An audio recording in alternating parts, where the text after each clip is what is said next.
Welcome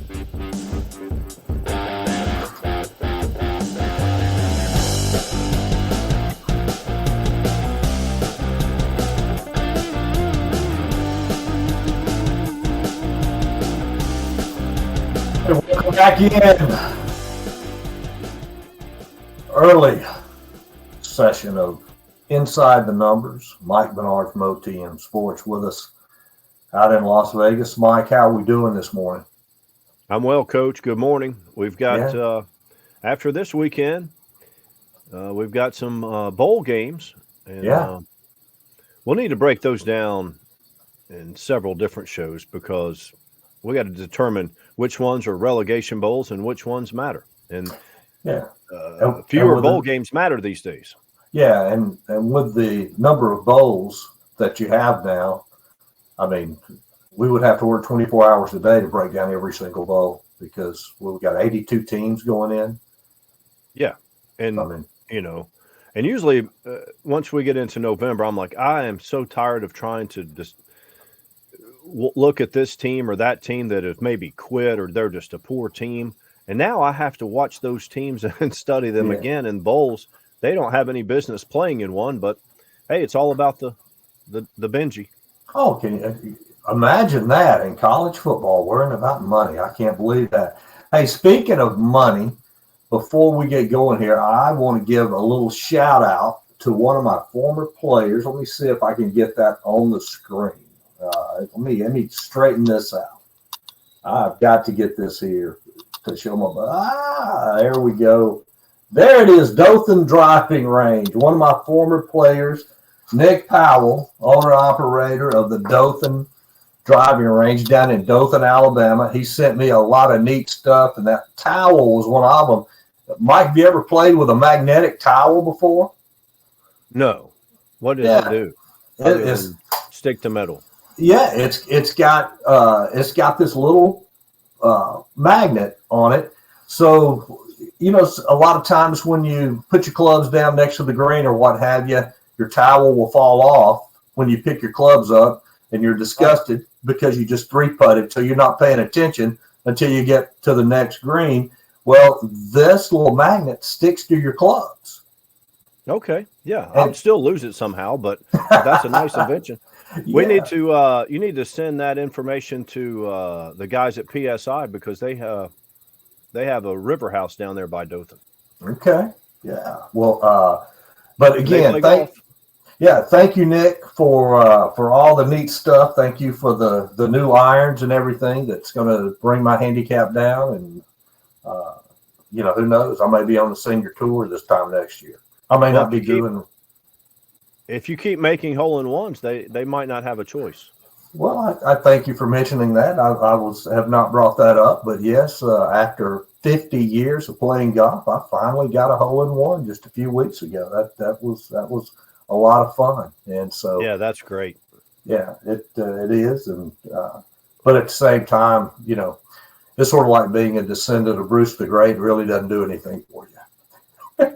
Yeah, but now you can say you had one if you're asked, right? Yes. You're not the type of guy that's gonna go out and advertise it, but it's good to have one because I know guys that play collegiately and at the professional level and they don't have one. So yeah. And I'll tell you, thing to do. Yeah, it wasn't like a bucket list thing, and it's not like hey, you hit the shot and you get lucky and it rolls in. So I'm again, that was a lot of fun to have that. All right, speaking of a lot of fun, I think that we've got some games this weekend that are going to be a lot of fun. But then I think we've got some duds too. But we're going to start things off on Friday night in Las Vegas. That's going to be number 5, Oregon, number 3, Washington. Of course, Oregon's only loss is to the Huskies earlier this year. That game's going to be played in Allegiant Stadium in Las Vegas. And that's going to be Friday night, 8 p.m. Eastern time kick. Oregon coming in, I think, a pretty heavy favorite right now. Yeah, the look-ahead number was 7.5. Mm-hmm. Now they're anywhere from 9 to 10. When it first approached 10, that was a buyback for a lot of pros. Look, Oregon had Washington beat the first game, and I played Mm-hmm. Washington -3, and it landed right on the number in that game. But Lanning lost that game. Yeah. But that's not, put that game aside. Oregon power rating wise, they're right there. It's Oregon, Michigan, and Georgia, and then everyone else has to get in line behind those three. Mm-hmm. So I think Oregon wins. Maybe Washington covers, though. That's just a big number, and Oregon didn't cover 10 against USC, and Washington's much better than the Trojans. Yeah, we talk all the time about how difficult it is to beat a good team twice in one season. Right. How many times does it happen? Right. We go back and, all the SEC examples are, the ones that are for championships, it doesn't happen. So it's very difficult. All right. We talk about Jaden Daniels. He's kind of the front runner for the Heisman right now. But I look at things. I think this could be a showdown for the Heisman. You've got Bo Nix. You've got Michael Penix. I think that they're on the national stage by themselves Friday night, and I think this game could be a showdown for the Heisman. Well, surprisingly, Penix went all the way up to 15-1 at some of the square books that I play, and I played him because I'm with you. I just don't. With Daniel sitting on the sideline on an 8-3 team, and we went back and you and I just went back and found out, Bo Jackson and Tim Tebow, those guys won the Heisman with 3 losses, but you have other candidates that don't have 3 losses that are on the stage on Championship Saturday, and I think if Bo Nix comes away with a win and a decent game, I think the trophy is his. I totally agree with you there, Mike. It's and I'd be very happy for that young man. Okay, let's move on to Saturday's games. We've got Oklahoma State taking on Texas. Again, another big number, Texas at 15. Over-under started out at 55.5. Oklahoma State, really, they're like a cockroach. You don't even notice them until they fall in the castle row and mess it up. And, that's what Texas has got to be aware of. I think hands down, Texas is a good football team.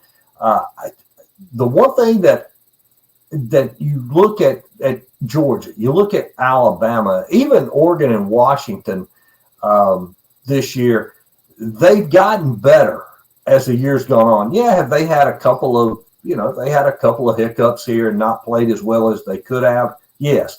But if you look at where they were at the beginning of the season and where they are now, they're better football teams.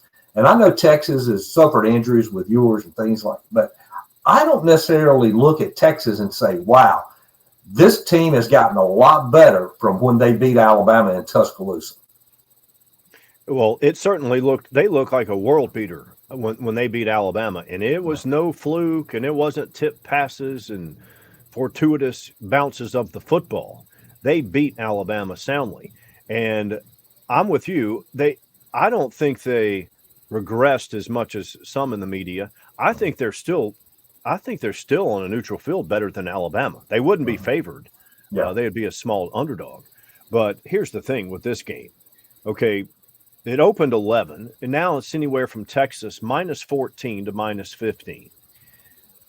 Oklahoma State, once they won that final bedlam, that was the proverbial all their eggs in one basket. Yeah. They're done. Okay, now they may be able to muster some energy because this is for a championship and it's against one of the teams that are, the traitors that are leaving the league. Yes. But again, these kids, do they care about that stuff? Most of the time, not. So here's the thing. The line is huge. I just don't – when Oklahoma State beat Oklahoma, they went out, got drubbed by UCF, not a very good team either.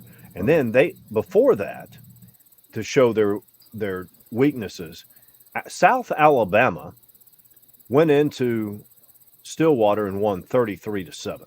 So that's the reason for the line. I think Texas wins. I don't really have a position on the point spread. when you look at this game, Texas is one blown coverage away from being undefeated, ranked number 4 in the country.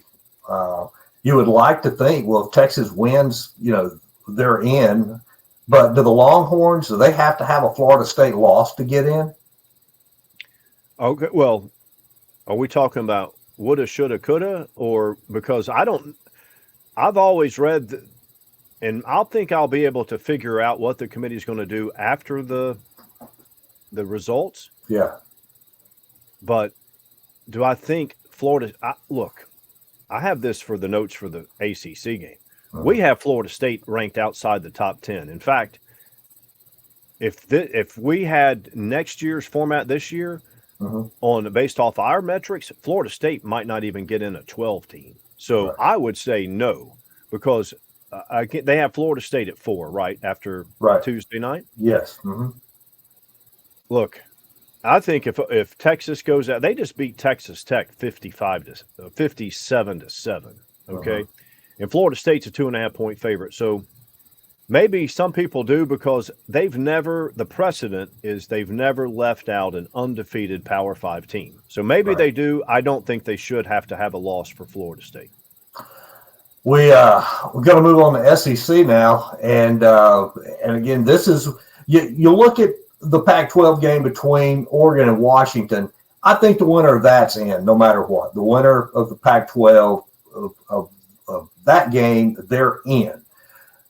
Interesting, though, with SEC is I don't think Georgia, even if they lose to Alabama, drops below 4.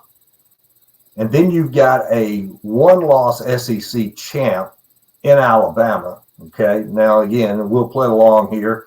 But, again, that game is Saturday afternoon, 4 o'clock in Atlanta. And right now, things started out at 6, Georgia as a 6-point favorite. But, you're telling me this is fluctuating, almost by the minute. Yeah, Georgia actually opened 4, went to 6. Then the pros bought the 6. So now it's anywhere from 4.5 to 6, because on some previous shows we talked about, look, these casinos and sports books, they don't really, a lot of them are standalone, so they don't have an affiliation. So they put it where they need it. And this game is drawing a lot of attention. As far as that's interesting that you bring up the Georgia only dropping to 4 and Alabama 1 loss. Last year, or not last year, 21, it was pretty evident what happened. We knew beforehand that would get both of them in. Yeah. Well, when I look at this game, I mean, Georgia's won 29 straight. The last time they did lose was in that game to Alabama. Alabama, Coach, I looked, and of course, we're very familiar with all the SEC teams, but Alabama has won 8 straight SEC championship games. The last time they lost an SEC title game was to Tebow in 08. So, but remember, in 2017, they didn't go to the game. Yeah. But I just found that, the last time they walked off the field there with a loss was 8 championship games ago. Look, I think Georgia's the better team, but based off what you just said, do they have an urgency to win? Yeah, I agree. And here's Alabama. Alabama sitting, all the way down at number 8. There is going to have to be a lot of things that are a lot of craziness. And I don't know if there's enough craziness in the games to make it happen. But, I guess, can you leave a one-loss SEC champion out of the college football playoffs? Well, we will see. I think it should be at the expense of Florida State. I don't care if they win 26-0. Okay, they're now not one of the top. Okay, I'm going to agree with you there. I don't think Florida State deserves to be in a 14 playoff this year. As you said, they may not even, if we were using next year's format this year, they would be right on the cusp of even getting in there. But Alabama beats Georgia. And now we turn to Texas, and again, assuming Texas takes care of business versus Oklahoma State, how do you put Alabama in and leave Texas out? I don't think you do. I don't think you have a reasonable argument to. But then at the same time, if Alabama beats Georgia, how do you put Georgia in? Yeah. Right. So it's the same. Look, I'm so glad. I know that the public, they like this 4 thing. It just irritates the hell out of me. Yeah. I'm going to get more pleasure out of enjoyment out of watching the bottom 4 of the 12. Yeah. Because I'm telling you, now it's not going to be a mid-major or power group of 5 team, but you get, like, for instance, this year you could have a number 12 being a Penn State. Who, I mean, I know Franklin doesn't do well against top 5, but you know what? Nobody would want to play them in the first round of a 12 team playoff. Missouri. So I think that's going to be just as interesting. Yeah, but the general public's going to like this 4-game format better. Yeah, Missouri. I would not want to play Missouri right now. Right, they lost to Georgia by what, 9? They lost to Florida State. I mean, Louisiana LSU. State. Yeah. LSU. By like 10, but that was the final play, was like a scoop and score off or something. Yeah. So, and they had them beat. Yeah. So no, I agree with you. I mean, look, I don't care who you are. You don't want to see a Missouri. You wouldn't want to see an Oklahoma, because if they have Dylan Gabriel healthy, which he came back and played, which that's a whole nother story. They said he wasn't going to play, and he played, and they scored 100 points. But no, that's where it's going to be very similar to the basketball tournament, where you have that 5 seed and the 12 seed, where the 12 seed is a strong power conference team. And then that 5 team is maybe up there out of like metrics, like, hey, look, you're undefeated, but you're really not that good. Right. And then the 12 team, we're going to see that 12 team beat the 5. We're going to see 11 beat 6. And I'm really looking forward to it. But that's next year. Well, just to be frank, these last 2 games that we're going to talk about, I think they are. I think they could easily be duds. To be just blunt about it, Michigan taking on Iowa, and Michigan 23.5-point favorite. I can't imagine that there's ever been a conference championship game where a team has been favored by that much. That seems crazy. You know. Yeah, that's Michigan was favored by a good piece a couple of years ago when they won 42-3 over Iowa. Yeah. But I don't think it was 23. It might have been. I haven't checked, but no, it's a mismatch of high magnitude here. Yeah. Iowa's just simply me. I like old school football. I like to handicap who can stop the run, who can run the ball. Sure. But Iowa's the worst 10-2 team that you're going to ever see. Okay. Yeah. They don't have one quality win. They played one good team due to, beyond their control scheduling. They played Penn State and they got beat 31-0. So look, it's if Michigan doesn't have a major hangover after the win over Ohio State, they should be able to name their score. Well, they rallied really around Jim Harbaugh. He's back on the sidelines this week, and of course we'll be there for the college football playoffs also. But I think that was him not being there. I think galvanized these Wolverines over the last 3 weeks. Yeah, it gave them the chip on the shoulder and us against the world, that type of thing. And even the best teams and the best players try to do that. Create some type of mental edge, and they did it, and they're already good. So I just think they can go through the motions. They can't roll their helmet out and win. That you can't do that in a championship game. But if they play their B game, they could name the score. Yeah.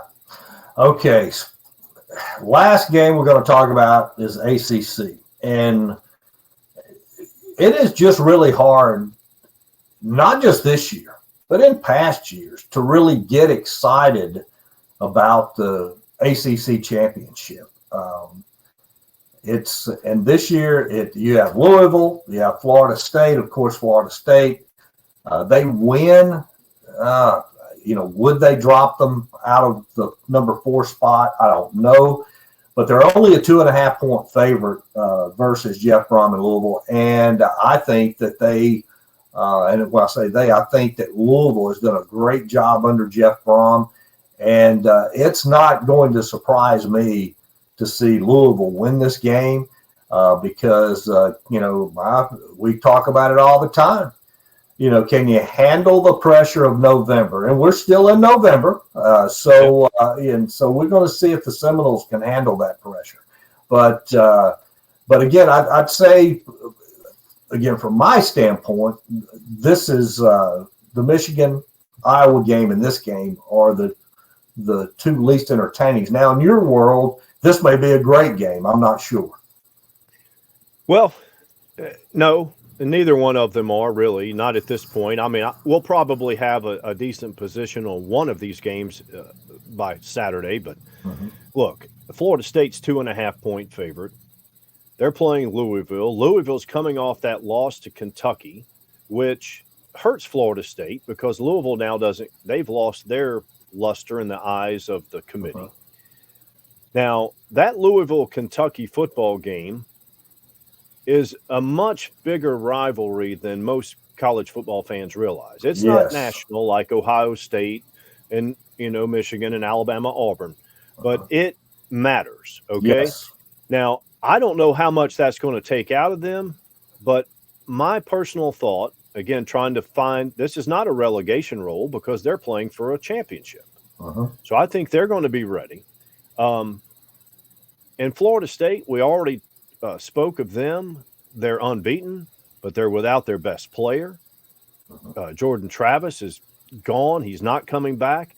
And then if you read the language not that they've adhered to this language every time, but if you read the language, it says clearly that if you're missing a player and he was going to be out that's a big, data point. So they're just not one of the top 4 teams. And, look, hey, I don't know what they're going to do. They're only a 2.5-point favorite, and Louisville may win and end that argument with a straight-up win. And listen, Florida State, I don't even think they were the best team in Gainesville the other night, but they were the best coached team, and they were the most disciplined team in Gainesville the other night. Florida just gave that game away to them, took away every time Florida had a chance to put it away, every time Florida had a chance after they let them back in the game, every time Florida had a chance to come back, they just self-inflicted errors and penalties, handed it to the Seminoles. And I think now don't get me wrong, I think Mike Norvell is a good coach. I think he's a very good coach. You have to you have to give him respect for what he's done in Tallahassee, from what he took over to what he's got now. But at the same time, they're not the number 4 team in the country. No, and and it's not knocking them. And as far as that, look, they beat Sunbelt Billy down in Gainesville. Okay, but they still beat Gainesville. I mean, they beat Florida and Gainesville. But they're a 5-win team, and they're not very good. But look at what happens in the Iron Bowl when it's played in Jordan-Hare. We talked about it before the game. I said it. I said, look, every year Auburn beats Alabama up front. You know what? Florida beat Florida State up front. Okay, but it doesn't mean that their front seven's better. It's just, that's just one of the parts of that rivalry. So there's no shame in that. But again, we've seen in the very first year, we saw TCU get left out, Baylor get left out. Back in the BCS days, you saw unbeaten teams like TCU and Boise get left out. I just don't know if they're going to do it this time. And really, I'm not a fan, but I kind of want Louisville just to get Florida State out of the way so we can have the best chance of having the best 4. I totally agree with you. Well, it's all going to play out. On Friday and then Saturday, and we'll just have to see where everything falls, and then we'll go from there. Right, and if it's a horrendous outcome, we'll just take peace of mind knowing that next year there'll be 12. That's why we could say it could have been this year. It could have been this year. It should have been 2017. No doubt. All right, Mike, you take care. We'll talk again on Monday morning. Enjoyed it, Coach. Same here. We'll be back, Game Day Sports Radio, after this quick break.